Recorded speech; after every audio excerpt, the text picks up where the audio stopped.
This book is a spiritual journey, an odyssey, a physical voyage through 5 years of living in Africa in the middle of Lake Victoria in Uganda in the 1980s.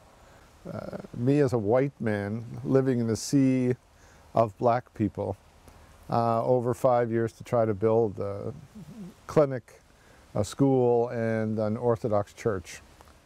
I have great admiration for people like Nelson Mandela, Alexander Solzhenitsyn, anybody who spends any time in a third world prison. And they spent years, and I spent 10 days. And in 10 days, my whole universe changed. One Easter, I bought a sheep, a very Greek thing. After 40 days of fasting, you have a lamb or a sheep. But little did I know that this was a taboo on the island.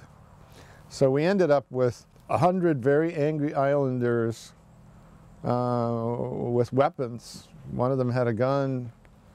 Others had machetes, spears, pitchforks, whatever. And they broke into the house that we had rented and they threatened us.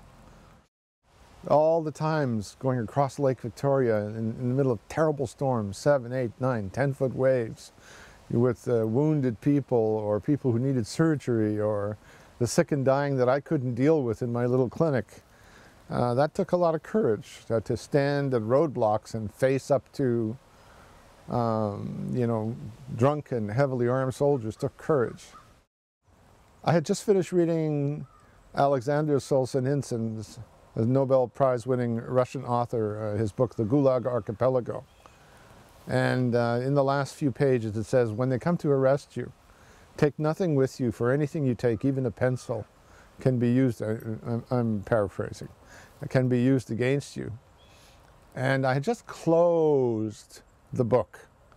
And I looked out of my clinic window and I saw the Gucci guys. With the sunglasses and the bone-handled 9mm pistols and the soldiers with the AK-47s. And I knew that this was it for me, that they were coming to get me. My dad was a veteran of the Spanish Civil War, was a captain in the brigades that fought Franco. And the last thing he told me before I left for Uganda, he says, son, respect the people, be humble. And I thought, okay, with faith in Christ, I will be able to go there and be humble. As if humble is something that you get out of a drawer. Humble comes from great suffering. Humility comes from great suffering. You have to learn how weak you are in order to become strong. We think of racism as, at least I did before going to Africa, as something which is in North America. It's, it's an agenda held by white people, but it's not true. It's held by every African, every Asian, every person on this earth. I hope that those who are Christians and want to go there and do work must recognize that they'll learn far more than whatever it is that they're going to take into the country. I hope people learn that Africans don't think the way North Americans think. And that doesn't make their thinking less important, less intelligent, or bad. It means that they think differently.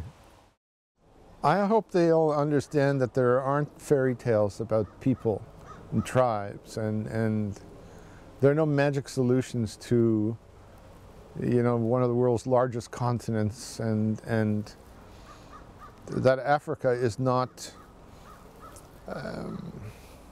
it's not just one place, but it's 10 million villages and they're all different.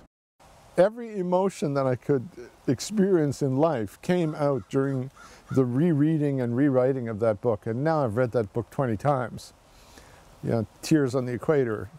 And I've shed at least as many tears in this northern latitude. I now smile when I read parts of the book. I laugh. There are hysterically funny episodes in the book. And I feel grateful.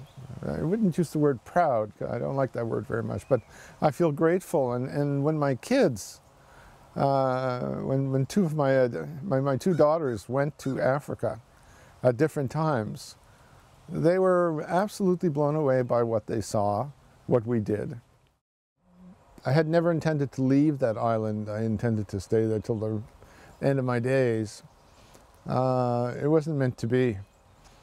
No, I don't regret having gone there and experienced all the things I've experienced. I wish it had been a little gentler.